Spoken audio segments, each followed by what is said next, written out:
Langit Indonesia tak lagi biru, bukan karena awan, tapi karena bayang-bayang kekuasaan yang menebal. Langit yang dulu cerah kini tertutup oleh awan kelabu yang membawa ketidakpastian dan ketakutan. Setiap hari, rakyat Indonesia bangun dengan perasaan was-was, bertanya-tanya apa yang akan terjadi selanjutnya. Undang-undang demi stabilitas nasional perlahan menggerogoti demokrasi. Setiap keputusan yang diambil pemerintah semakin mempersempit ruang gerak rakyat. Kebijakan yang awalnya bertujuan untuk menjaga ketertiban, kini berubah menjadi alat untuk mengekang kebebasan. Kebebasan berpendapat dibatasi, kritik dianggap subversif, suara berbeda dibungkam dengan ancaman hukum. Demonstrasi yang dulu menjadi simbol kebebasan kini hanya tinggal kenangan. Rakyat yang berani bersuara harus siap menghadapi konsekuensi yang berat. Puncaknya, pemerintah mengumumkan darurat militer, disiarkan serentak di seluruh negeri. Pengumuman ini mengejutkan banyak pihak dan menimbulkan kepanikan di kalangan masyarakat. Semua orang tahu ini adalah awal dari perubahan besar yang tidak diinginkan. Hak-hak sipil ditangguhkan tanpa batas waktu. Pengadilan ditutup dan proses hukum menjadi tidak jelas. Rakyat kehilangan kepercayaan pada sistem yang seharusnya melindungi mereka. Kekuasaan berpindah ke tangan militer. Para jenderal kini menentukan nasib rakyat. Kehidupan sehari-hari diatur oleh aturan militer yang ketat, dan setiap pelanggaran dihukum dengan keras. Dekret-dekret baru mengubah tatanan hidup, konstitusi jadi kertas tak berarti. Setiap hari ada saja aturan baru yang membuat hidup semakin sulit. Rakyat merasa terjebak dalam sistem yang tidak adil. Demokrasi yang dulu diperjuangkan kini terasa seperti mimpi yang jauh. Kenangan akan masa-masa kebebasan hanya tinggal cerita yang diceritakan di kafe-kafe sepi. Kami hidup dalam realitas baru, di mana ketakutan jadi udara sehari-hari. Setiap langkah diambil dengan hati-hati, setiap kata diucapkan dengan waspada. Janji stabilitas dibayar mahal, kebebasan kami. Rakyat Indonesia harus memilih antara keamanan semu dan kebebasan yang sejati. Aktivis, mahasiswa, jurnalis, bahkan guru biasa bisa dicap musuh negara tanpa bukti.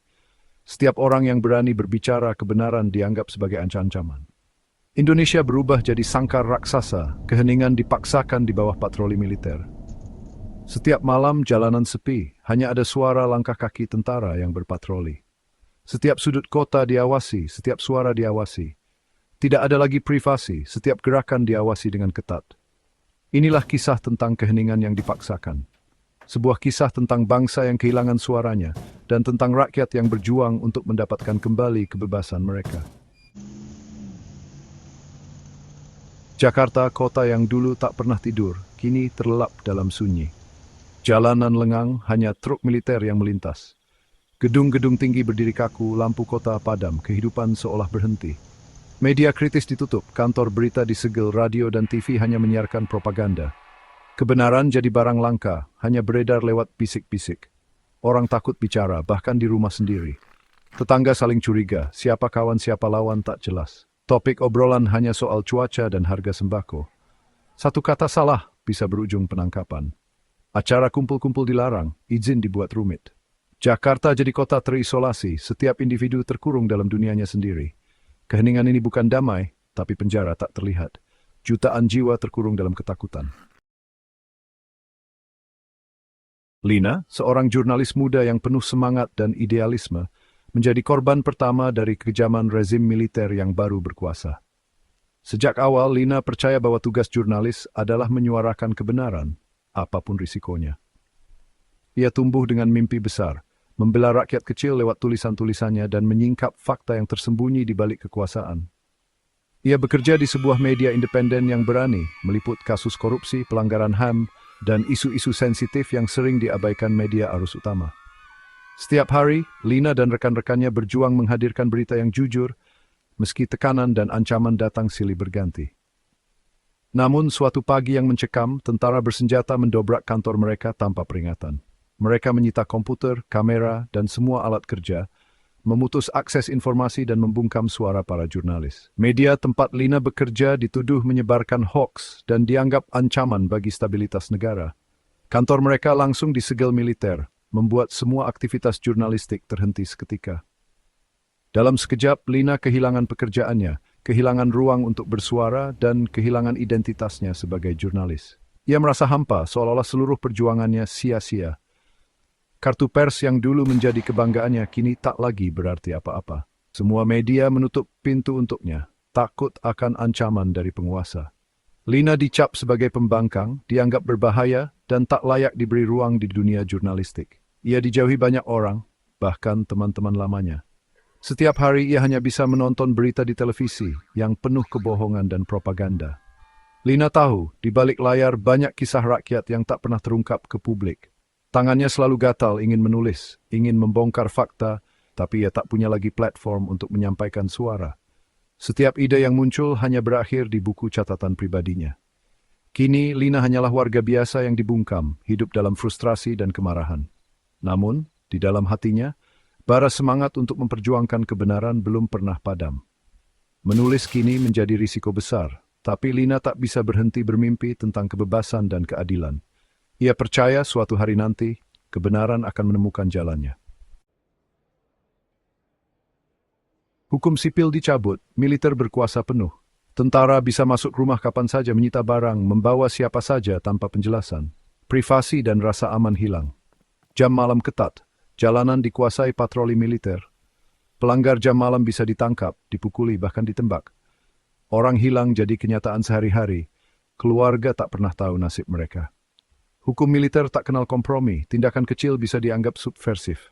Pengadilan sipil lumpuh, ANC dan minister tutup. Sebelum Jerman Sieftensensure. Kisah Andi, mahasiswa kritis, cerminan ribuan tragedi. Ia menulis blog mengkritik pemerintah, ingin negeri lebih baik. Di era baru, pemikiran kritis jadi kejahatan. Andi penasaran soal zona merah, area tertutup militer, diduga tempat tahanan politik. Ia nekat menyelidiki, meski teman-teman memperingatkan. Andi pergi, tak pernah kembali. Ponselnya mati, ia lenyap tanpa jejak. Keluarganya mencari kemana-mana, selalu ditolak. Negara menyangkal pernah menahan Andi. Bagi keluarga, selinya Andi listed. Namanya sound legend bisu negam detektivis. Begitu mengerikan, isu kaya dan dewan perempuan, betul. Rezim menciptakan musuh negara dari wajah-wajah biasa. Mahasiswa kritis, dosen, buruh, seniman, bahkan ibu rumah tangga bisa dicap ancaman. Propaganda menampilkan wajah-wajah tertangkap, dicap pengkhianat. Tujuannya, memecah masyarakat, menghilangkan simpati publik. Guru yang mengajar sejarah kritis bisa dilaporkan, seniman digerebek. Ketangkut datang dari negara dan sesama warga. Rakyat jadi alat kontrol satu sama lain. Pengawasan horizontal lebih efektif dari ribuan tentara. Lina melihat teman-temannya menjauh, takut tertular stigma. Solidaritas dan kepercayaan hilang, negara jadi arena saling curiga. Tragedi terbesar, hilangnya rasa saling percaya sebagai bangsa. Meski ketakutan mencekik, api perlawanan tak pernah padam. Lina bergabung dengan gerakan bawah tanah, jurnalis, aktivis, mahasiswa, pengacara. Mereka bekerja rahasia, komunikasi terenkripsi, pertemuan di tempat tak terduga. Tugas mengumpulkan, memverifikasi, dan menyebarkan informasi yang ditutup rezim. Mereka dokumentasikan orang hilang, korban kekerasan, pelanggaran HAM. Lina menulis untuk buletin digital rahasia, kisah Andi dan zona merah. Setiap tulisan adalah risiko besar, tapi harap tetap hidup. Beberapa anggota tertangkap, kelompok terus beradaptasi. Setiap taruhan hidup mati. Senjata mereka, informasi dan keberanian. Di tengah keheningan, bisik-bisik mereka jadi musik perlawanan. Melodi harap diam. Perlawanan Lina dan kawan-kawan mulai membuahkan hasil. Setelah berbulan-bulan bergerak dalam bayang-bayang, mereka akhirnya melihat secercah harapan. Setiap malam mereka berkumpul diam-diam, saling menguatkan dan menyusun strategi baru. Meski rasa takut tak pernah benar-benar hilang, semangat mereka justru semakin menyala. Mereka tahu perjuangan ini bukan hanya untuk diri sendiri, tapi untuk masa depan yang lebih adil. Buletin digital mereka menembus blokade sampai ke media internasional. Berita tentang penindasan dan keberanian rakyat Indonesia akhirnya terdengar di luar negeri. Setiap artikel yang terbit, setiap pesan yang lolos sensor menjadi harapan baru bagi mereka yang selama ini bungkam. Kisah Indonesia mulai terdengar dunia, tekanan diplomatik meningkat, pemerintah asing mulai bertanya, organisasi HAM mengirim pernyataan dan dunia mulai memperhatikan. Tekanan dari luar membuat rezim semakin gelisah, tapi juga memberi rakyat cercah keberanian. Di dalam negeri, informasi membangkitkan kesadaran, meski ketakutan masih tebal. Obrolan di meja makan berubah jadi diskusi serius, dan di sudut-sudut kota, orang-orang mulai berani bertanya. Namun bayang-bayang ancaman tetap menghantui setiap langkah. Rezim memperketat perburuan, operasi intelijen ditingkatkan. Jalanan dipenuhi pos pemeriksaan dan mata-mata tersebar di mana-mana. Setiap orang dicurigai, setiap gerak-gerik diawasi. Suasana mencekam seolah-olah kota tak pernah tidur. Suatu malam, Lina menulis daftar perwira militer pelaku penculikan. Ia tahu mengungkap nama-nama itu bisa mengubah segalanya. Setiap huruf yang ia ketik adalah keberanian dan setiap nama adalah harapan keadilan. Ia tahu risikonya, tapi informasi ini terlalu penting. Lina menimbang apakah ia siap kehilangan segalanya demi kebenaran, tapi ia sadar jika ia diam tak akan ada perubahan. Saat hendak mengirim naskah, pintu apartemennya digedor. Suara keras itu memecah keheningan malam, membuat jantungnya berdegup kencang. Ia tahu waktunya hampir habis. Lina hancurkan laptop dan ponsel lalu ditangkap tentara. Ia berusaha menghapus jejak agar tak ada yang bisa disalahkan selain dirinya. Dalam hitungan detik, semua yang ia bangun selama ini lenyap. Tetangga hanya mengintip, tak ada yang berani menolong.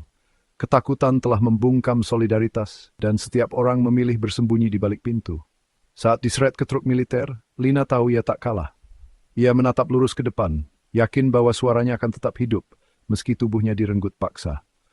Penangkapannya jadi bukti di bawah darurat militer, kebenaran adalah kejahatan. Tapi ia percaya, suatu hari nanti kebenaran itu akan menemukan jalannya sendiri. Ia jadi satu suara terakhir sebelum benar-benar senyap. Namun, Kimir keberanian cuma adalah stig di nama si benim pib di dlosin. Kisah Lina dan Andi bukan fiksi. Ini cerminan bahaya menyerahkan kebebasan demi stabilitas semu. Darurat militer selalu memakan korban kebenaran, hukum, dan rakyat.